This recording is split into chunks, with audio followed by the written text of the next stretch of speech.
and it's going to be a little bit of a learning curve as we go through this. But the first thing we've got to do, and I'm just starting this as chair of chair of the council, but not chair of this committee, is we need to elect a chair of this new committee. So if we have any nominations, please, for the chair. Wow, that's a great start, isn't it? I would like to nominate Councillor Taylor as chair of the Standing Orders Review Committee. And I'd like to second, please. So that is second. I was going to. I'll beat you to it. All right. Okay, that's great. And if we have any other nominations? No. Can we have a show of hands for the nomination, please? Councillor Taylor, you are now chair of the meeting. You're very welcome to take it up to that end of the room if you want to. The head of, come on. Yeah, why not? Let's do this. And then it's over to you. Oh, sorry. Yeah, to elect the deputy chair. There we go. Okay. Agenda item 2, election of the deputy chair. Do we have any nominations?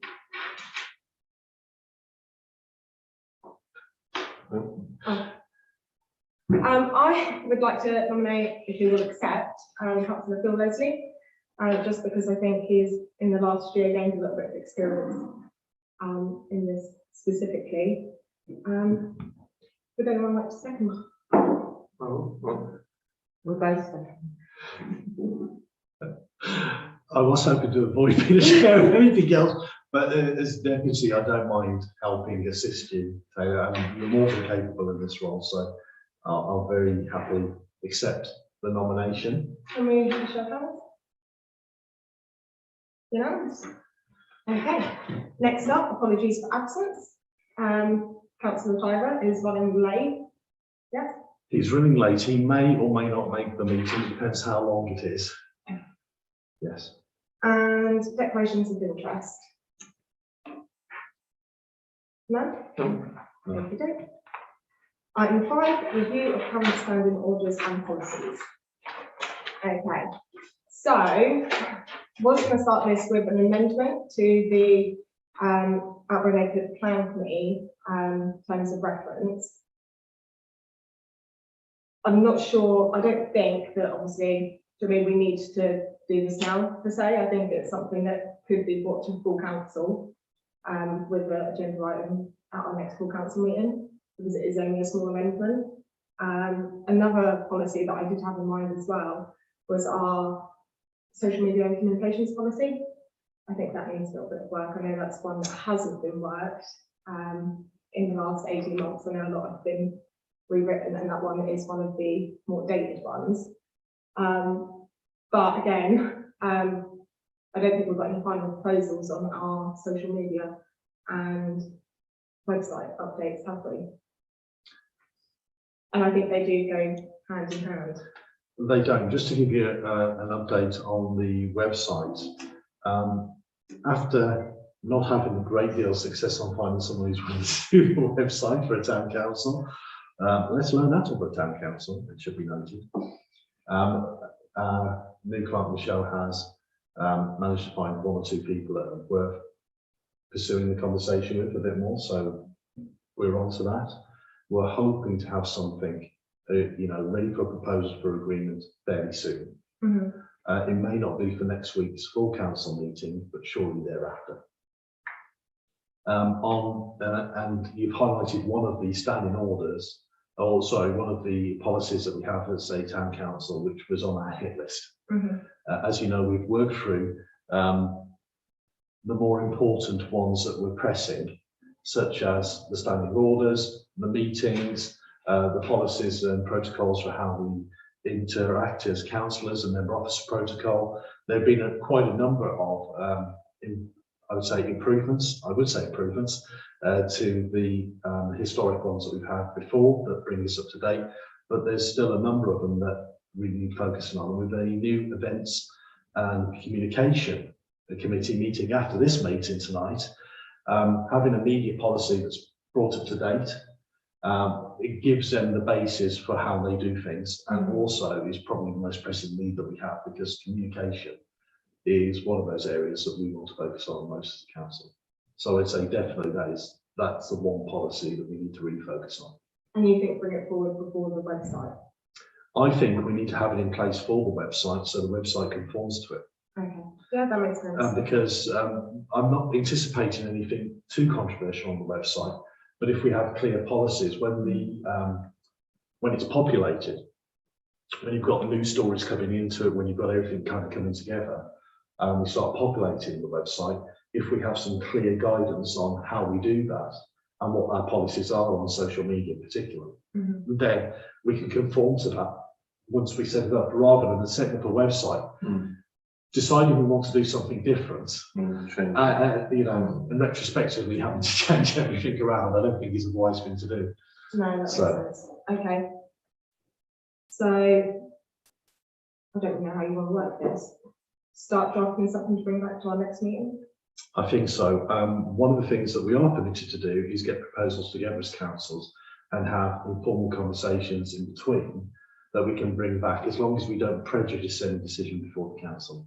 So it is just about getting the good information together, getting something to discuss before council, before this committee, so we can then make recommendation to council for adoption. Well, what I envisage is something that's more, I just have the word in my head, interactive, just because I know our current policy isn't, do you know what I mean, there's not a lot in the way of communication. I feel like it's like just a list of do's and don'ts, basically. There's not real, like any real engagement covered in it. So I think that maybe that would be, I would think, the key focus, especially with obviously us being community led. We're all in agreement with that.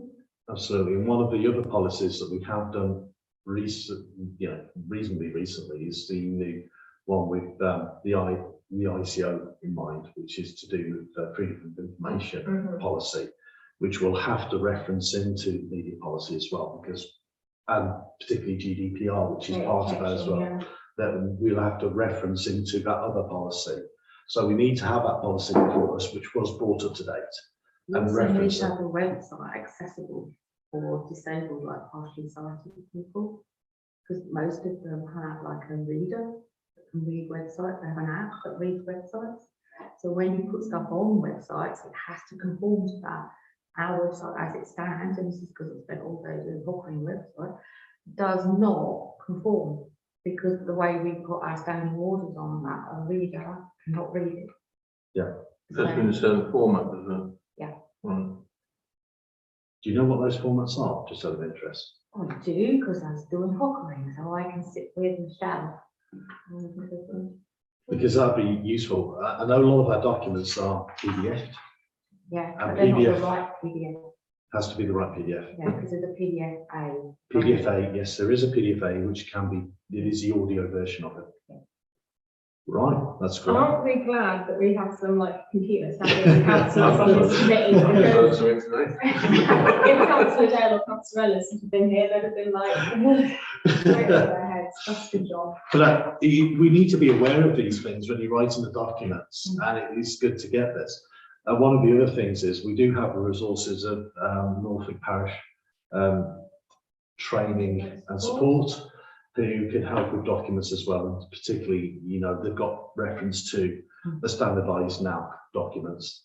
Now, we do like to adapt those, shall we say, or utilise those in a way which is beneficial to the community and the way that we operate, because they have to do a very broad sweep when they produce these documents, and they can have tiny little parish councils, you know, half a dozen people turn up to really big councils, you know, far bigger than we are here. They're a generic one size fits all. Yeah, they are. We do. I think it's always bad practice to copy and paste. So we use it as a basis. We draw out of it those parts that legally we need to conform to, because they've done the homework to do that. But then we build something that is useful for the town council. Okay. So Okay. we'll have a look at it. Is there any other policies that are at the top of anyone else's list? Document detention. Yes. So you're on to another one. That's my number 2. Document retention that we have within the town council is one of those copy and paste previous documents. It's obviously someone who's just copied.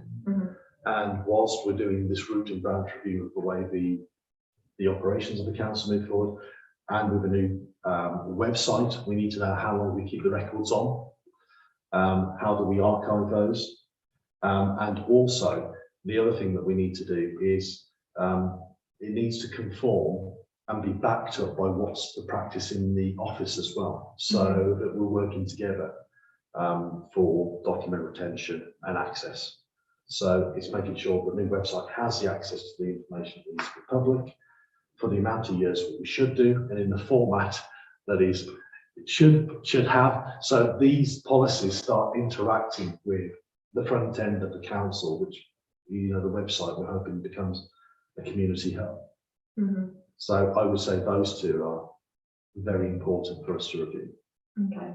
Just out of curiosity, I know it's not really our jurisdiction, but when we've been discussing changing and updating things, like obviously our communications and stuff like that, have we ever discussed, we might well have done and I just completely forgot, having council emails, like council email addresses for councillors? Yes, we have. Because I actually think if we're, do you know what I mean, if we're going to put it into policy, I actually think that would, I think that would give us a really good. And one of the things that we have at the moment is that we're using, if you don't mind me saying, Michelle, we're using Outlook, you know, Microsoft Outlook, but we're not using the 365 properly within the council. And what we were hoping to do is, if we have a 365 account as a council, then we can assign councillors an email, which needs to, that policy of how we use the emails needs to be incorporated into these policies that we have for both the retention of those documents or those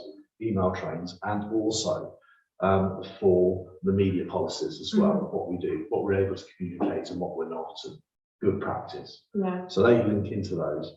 The other thing that we can do that would really good is if you get a 365 account as a council, we can then start doing tailored calendars. So the staff can have their calendars for holidays and bits and pieces. We can be aware of what's happening. We can have events calendars, and you can just tick the boxes. Yeah, and the cloud storage. We do have cloud storage at the moment, which is provided by a company. But by bringing it to 365, you can utilise You can put your the policy OneDrive and everything onto there, which then can automatically link into and connect with the HTML access points on your website. So you can start having certain folders that become public access. You can also be confidential ones on there, because you can close them down. You can, and you set the policies for how you have each of these iCloud drives. And because you also achieve something else then by protecting documents, because they become automatically backed up off-site.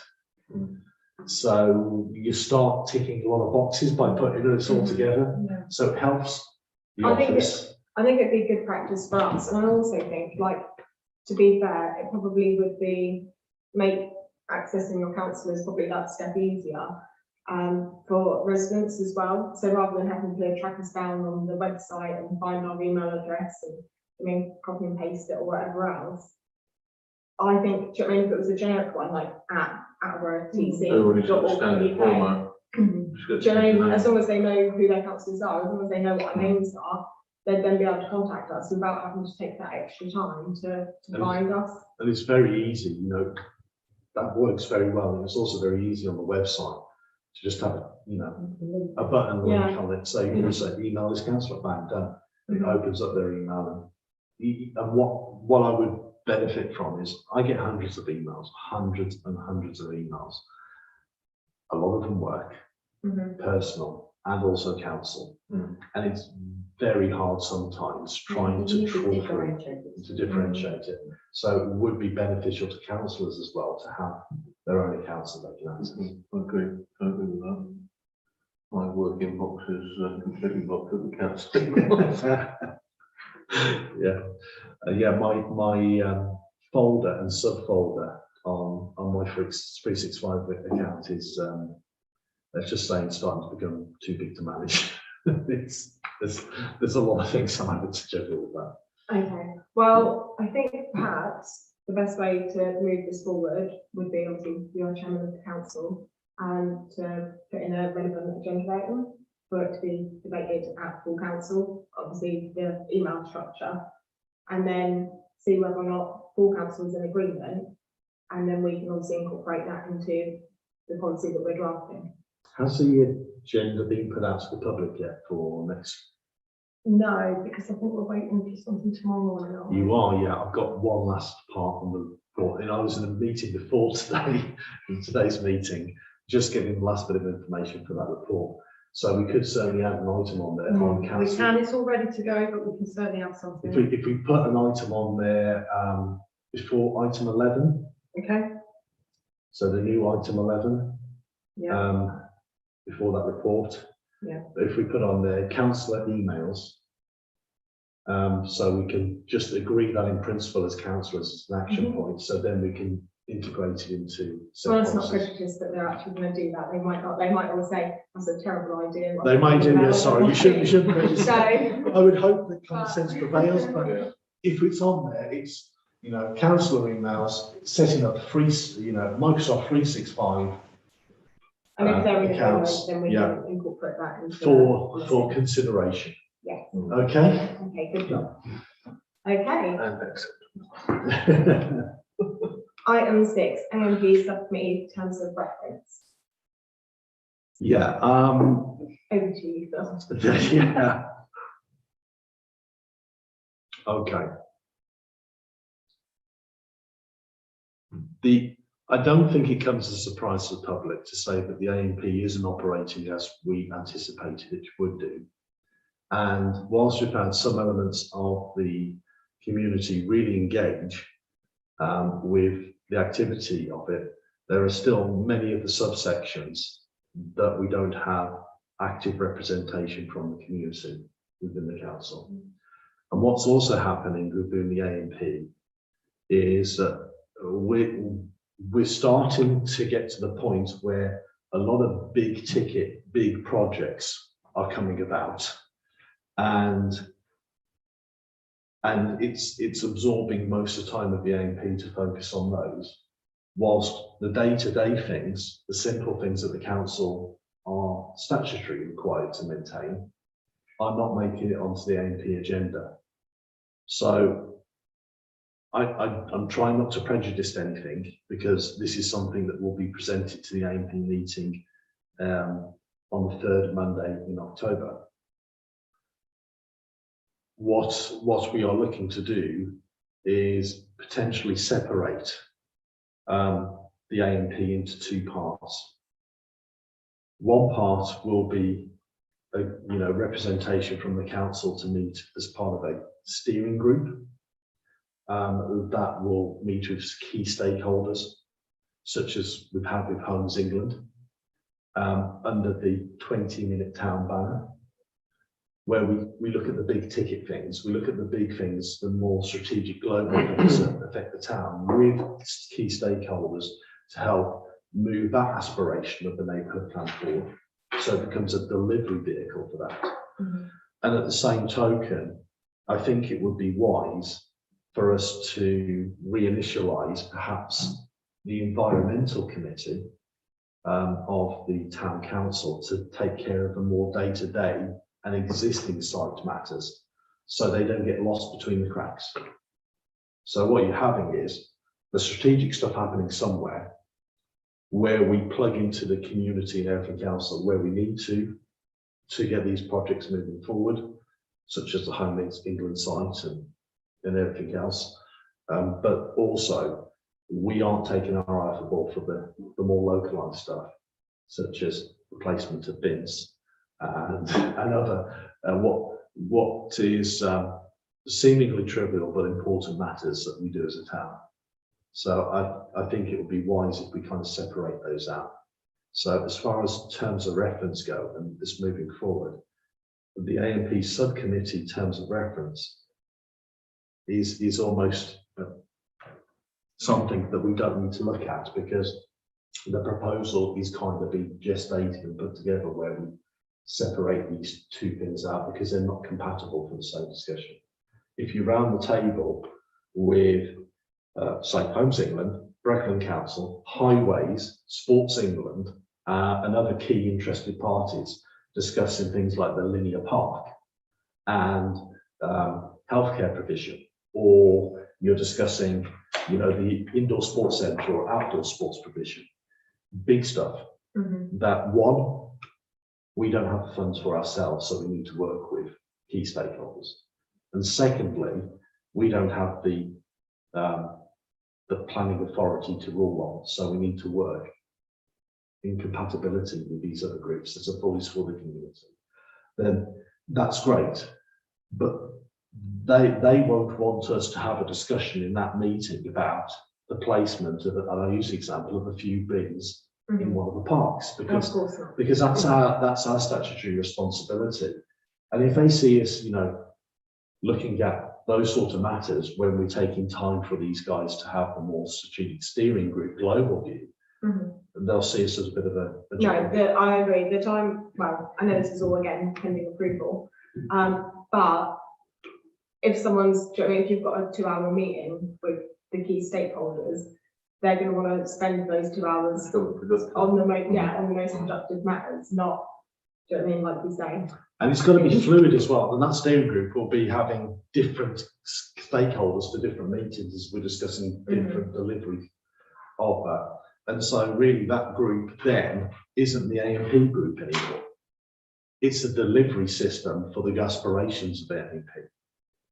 But what we do have, and the real need for, is the day-to-day stuff to both support the staff in the management of the day-to-day operations, but also tackle some of the pressing needs that the community have for our green spaces, cemeteries and allotments, which, you know, is our primary responsibility as a town council, which we have the delegated authority to take care of ourselves. So that's the line. Stuff that we have the statutory right to deal with, we should be dealing with outside of those meetings, and anything that isn't our statutory responsibility, where we need the help of stakeholders to help promote what the aspirations of the AMP within the community, then we have that as a separate meeting. And I think that divide will help us in every way that we operate as a council. So really, what we're talking about here under AMP subcommittee terms of reference is the new environmental group. And is that the right term for it? Well, to be fair, when we did have an environment committee, for the last 3 years of it, I was the deputy chair, and it was not the last year, but before that, one of our busiest committees. Like, the agendas were packed. It was our most well-attended meeting as well. I actually think you'd probably have more people at the environment committee meeting than you would at full council. It affects people directly, doesn't it? Yeah, No, so they- people would turn out to those meetings, and there would be like the regulars that would come every month, or because I think it used to be every third Monday before planning or after planning, and we'd always have a really good turnout. So I personally, again, without prejudicing anything, I would be very happy to obviously see an environment committee come back, because I do actually think it was one of our better, most productive committees that we actually had as a council. I do understand what you're saying. So, but in regards to the agenda item that we've got now, put a pin in it, because things may well very much change. Well, what's happened, and I know I recognise this is a public meeting, and we're trying to be candid about where we are as a town council. The AMP group isn't delivering what we aspired to deliver. A lot of people put time into the neighbourhood plan, and what they care about is the delivery of it, the aspirations of it. They don't care so much about the title of it, but they do care about the delivery of it for our community. The best way to deliver on both fronts isn't through the AMP group. it is through this separate steering group of which Brecon need to be a key stakeholder and engaged. I'm not talking of a return to the ADP, the development partnership. I'm talking about something that's a separate entity with all of the key stakeholders in the meeting. It's a broader scope, and we can get it under the umbrella of this 20-minute town, which is, you know, from the Town and Country Planning Association. It's a government-sponsored thing that everybody we're speaking to at that level of discussion is aware of. They know what it means. They know how it aligns to what they're doing, and it becomes the umbrella for that aspiration that outside our natural remit as a town council should come under that. But everything within inside it is kind of getting forgotten about because we're so focused on delivering these big things. We've forgotten about the little of it. So we're losing on two fronts at the moment. And so dissolving the AMP committee and having the third Monday, which is when they meet as a new environmental committee, which then discusses matters that we can rule on and act on and do, definitely makes a difference. And we had the Wheels project, you know, the new park area for skateboards, BMXs and everything else. That would come under the environmental committee because it's something within the control of the town council. Whereas when we're talking about Linear Park, that is something that goes into that other meeting where those stakeholders are having that discussion, and that's how I see it. So really, it needs to go before the AMP first, and then it will need to go to council because they have it. But you know, putting a pin on this, because what I envisage will happen is this will be dissolved. Yeah, we talked speaking out of turn. Does it need to be dissolved, or can that morph into the Environment Committee? It can.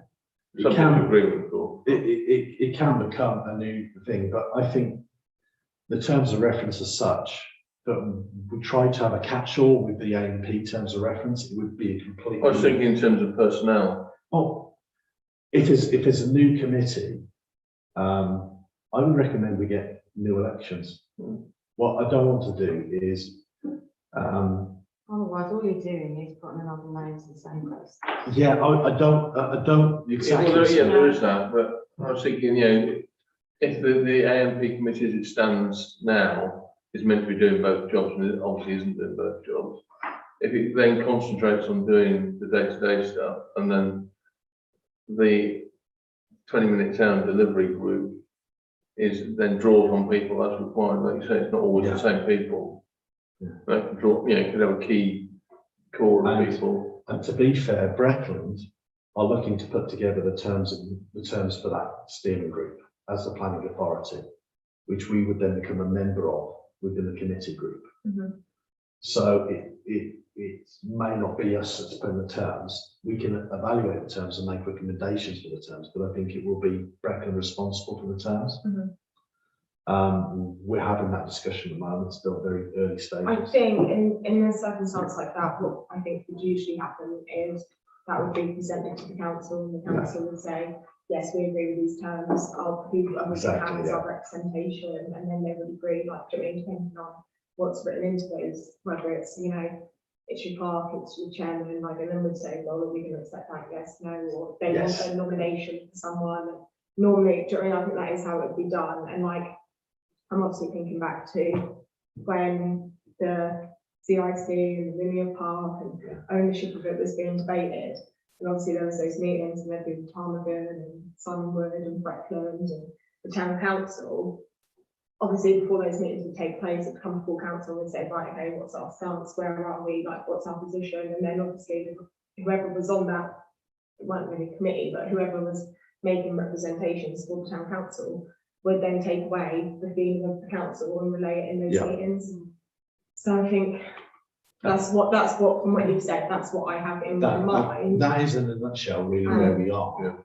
So what we do have the authority over, and the bit we can discuss, is really down to that environmental committee, because what we don't want to do is have that become something else, as you said, because it will impart morph to that. But we leave these day-to-day matters. Well, I think then, obviously, in regards to the agenda item at hand, obviously, we put a pin in that, do you know what I mean, that's put to one side. We obviously see what full council decide in regards to whether or not they want an environment committee or, Yeah. do you know what I mean, what's happening, and then if they do, obviously we'll address the terms of reference. Obviously, that needs to be driven by the full council as regards to that, which is completely the right way. I'm just being quite candid. And, you know, it's quite nice that people can see the early stages that, you know, we don't just come with finished articles. It's nice to actually have these discussions and say, okay, this is the thought process and this is where it's going, because things are moving so fast on the development sides. We need to be part of that.